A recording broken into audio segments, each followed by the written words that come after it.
Hello and welcome to Mindful Conversations. And today I've got a very talented guest, a teacher, a remedial instructor, someone who's been a field and entrepreneur, a very strong lady.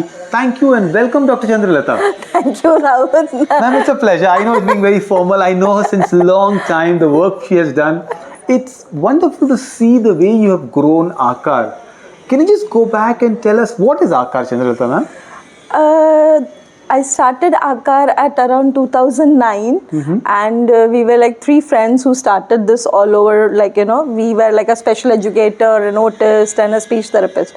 And since we found that there's no place wherein in Navi, Mumbai especially, which is all the three facilities together, we thought of starting one at a good place, and that's why we built Aakaar in Seawoods, like that. Lovely. So Aakaar is your go-to place for everything around special needs. Is that right? Yes, very true. These are new terms for a lot of laymen like that. So when you say OT, occupational therapy, what does it mean? Occupational therapy is basically what we say is that occupational therapy is food for brain. So when there is this lack of food, so it transpires into, there would be a lot of movement in the child, there could be a lot of sensory deficits in the child. We process any information through these 5 to 6 senses. So once in some children, some senses could be higher, some senses could be lower. For example, in an autistic child, the visual senses are higher, and for them their visual memory is also higher, but the auditory processing systems are on a lower end. They could have other sensory deprivation as well. So you kind of balance. Yes, an occupational therapist works on balancing these modalities and then works through the channelizing the brain, helping us to learn better. And once the learning starts happening, it goes on to other speech therapy also, as well as special education also. So it is always the stepping stones to manage. Occupational therapy is the one which needs to be starting first in any developmental delay child. Could be any reason, unless and until it is purely a speech language delay. Wow, so thoroughly, so beautifully and so concisely that you explain. Just an add-on point, ma'am, I read a lot and I've realized that a lot of military around the world, especially in Southeast Asia and Europe, they hire autistic children for visual imagery, radars and all. Yes. So my next question, Chandralata ma'am, is there's still a stigma around a child who is, autistic, Down syndrome. Parents are shy to accept that my child needs a remedy. Do you come across, and what have you done to break those stereotypes and myths?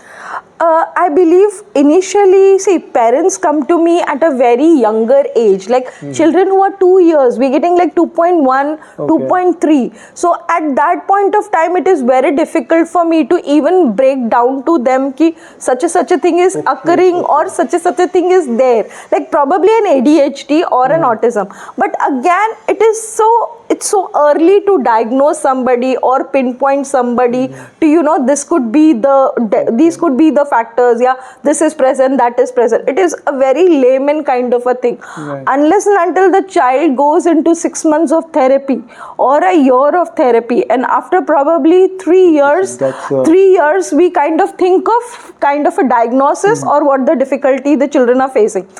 But there could be certain phasing out of certain behaviors as well. When you talk about visual imagery and how these children are working out in us, in kind of a thing, but then we forget that Einstein, Bill Gates itself is an Asperger's syndrome. Oh my God. He has Asperger's syndrome. He is his learning disabled child. He was learning disability. Einstein could not go through his entire classes. He had difficulty.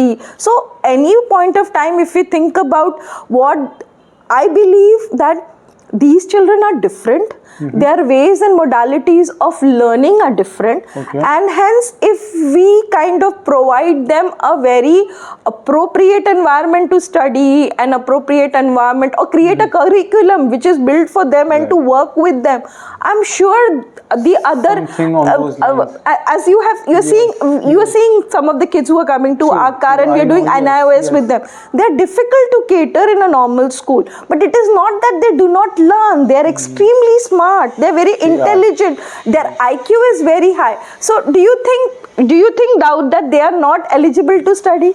Absolutely, such beautifully. I mean, there is so much of this build-up stereotype. I think some of the children are just categorized, but they are just equally bright. I mean, look at some of our kids in Aakaar, the way they do mathematics. We have a Ramanujan coming up. And you can see so many children are like early readers. Their reading skills are much better than their communication skills. So at one point of time, I do believe that they will start communicating well as well. So it's only a matter of time that you start joining the dots together, and then they would learn to live in the society also well. So it is, though they might start a bit late in certain areas or might be delayed in particular ones, but I do not, I nowhere believe that a child is, unless not we worked with somebody for years, 2 to 3 years, this person is, this person is appropriate for a class, this person is not inappropriate for another class.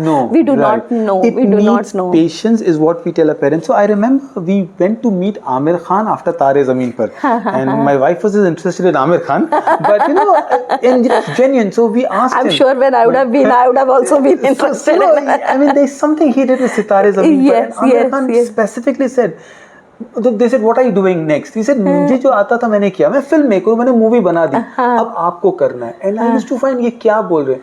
Today I realized that's the you.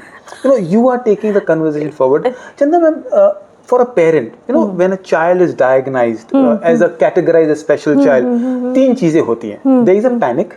Number 2, there is a shame. मेरा बच्चा. And then there is fear. Let's say if a parent comes to you, and I love the way you said, take your time. How do you elevate that fear? Point number 1. And the second thing is, you did mention the school environment, and I'm not saying schools not having SEND department, but sometimes a child is lost in 25 to 30 kids. How do you overcome these hindrances?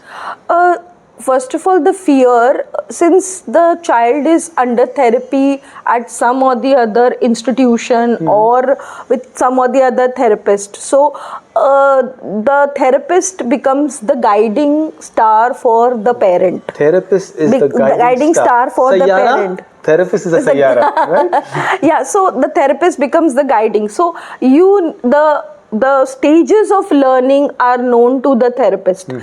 Someone who's worked a lot, like I have in this field from last 25 years. Wow. I have a speech therapist. I passed out in 2000. So obviously it is 220,000. Was it Silver Jubilee? That's 25 years? We can celebrate, man. Yeah. So it's like now it's been 25 years in the field. So I have known, like I have seen, I don't know how many, almost I can't even say 1,000, 2,000 kids over the cross of So you've been to so many clinics, you're meeting so many parents, you're interacting with so many people.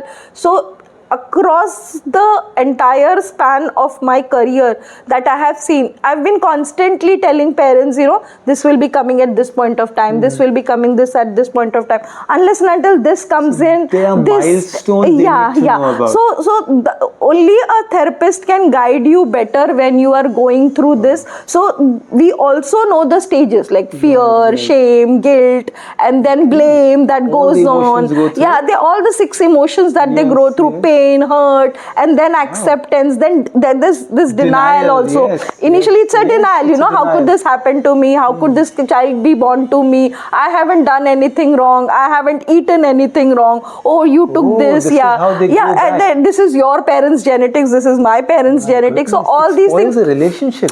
It does. It takes a toll on every relationship. Trust me. Sometimes a father helps out. Sometimes a mother helps out. Sometimes it is both of them who are carrying forward. Otherwise, most of the time is the mother who is carrying the burden of the whole span of it. So believing that the therapist is the first person, need to have a good therapist with you. Interrupting and asking, do you have a course for these therapists also? I've seen your team and they're very talented people. Do you have somebody wants to become a SEN teacher? Do you have a course for them? Yes, we do have. We do have a 6 months course for that, and enabling the normal teachers to help out in different areas as to how the developmental occurs. So, like, And this becomes a certified yes, course? it's a certified course. Is it accepted in schools and other therapy centers? Yes. Lovely. So it's Right. like a proper, and it is done by 2 institutes from our center, and these teachers are also highly qualified. There's a psychologist, there's a special educator who carry forward with this kind of a program. It's a set program, and most of the teachers can do it. Some of the teachers do it for 3 months and they start working as a shadow teacher. But that's point so of that's part of it. that a part of Right. it. But when I say therapist, it is mostly about like a speech language pathologist or an occupational therapist, or someone who's been in the field for long, like your pediatrician, your developmental pediatrician, your neurologist. So someone who's guiding you better through the whole thing. Again, I believe that the person who's been working with your child for a long time also has a better understanding. So you need that guiding. And again, time to time, they also guide you to do assessments, so that there's a paper out there which kind of yes. So available options. Sometimes children come to me, says hardly any work is being done, but there is no documentation, there is no therapy plan, there is no home program given. Absolutely. So all these becomes the I think in the long run, RCI's documentation, getting a shadow teacher. Yes, So this is also all you help. this, all this really works well. Adding the last part on academics, you know me, I'm a pro NIOS person, and one of the things that Golden Sparrow and Aakaar has done is collaborated on helping a child with academics in NIOS. Yes. Where do you see this child's journey? Have you seen, like, in 25 years, these children have done well in life, they got married? Where have you seen this kid's journey with proper academics, proper care? So I want to just know 1 or 2 of your students somewhere. I have mass. I have these were hearing disabled children, and when I started out, like, they were 3 years old, and now they have finished their bachelors. And one of them, Vismay, is there. He has finished. When I was working in Andheri, he used to be there. He was diagnosed with some kind of a blood disorder, and because of which there was constant seizures. And for that matter, now he's a journalist. Wow. So he's moved on to a lot of places. Amazing. Then there is Aditya, whose mother still messages me on Teachers' Day. I always get an early morning message. There is Tanishka. They're doing a lot of art and craft work. She has her own shop. She's managing with her mother. And Aditya is doing pretty well on his finances. He's gone into MBA for finances and stuff. I've got goosebumps right now. And just I can see a sparkle in your eye.